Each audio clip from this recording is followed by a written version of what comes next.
রাত ফুরোয়, ওদের স্বপ্নও ফুরোয়। ওদের যা কিছু চাওয়া পাওয়া তা তো স্বপ্নের মধ্যেই। স্বপ্ন দেখার সময় বা কতটুকু। রতনকে রাত 4টে উঠে উনুন ধরাতে হয়।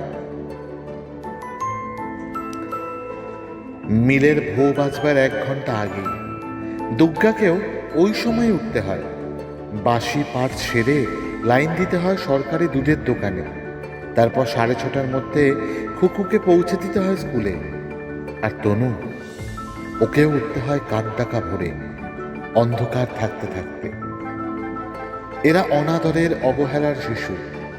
এরা এতটুকু স্নেহ মমতা পায় না। আদর করে কেউ কাছে রাখে না এদের। দুটো মিষ্টি করে কথা বলে না, দেখায় না এতটুকু সহানুভূতি। এদের ভবিষ্যৎ কি কুয়াশায় ঢাকা?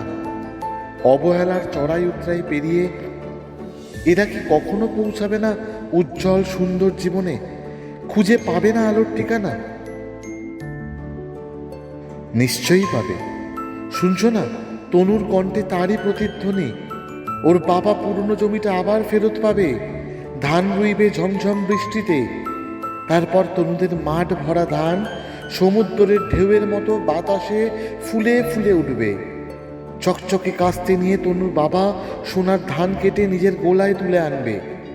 তনু, দুর্গা, রতনদের মতো ফুটফুটে শিশুদের নিয়ে ওদের বাবা মা আবার মেতে উঠবে নবান্ন উৎসবের আনন্দে।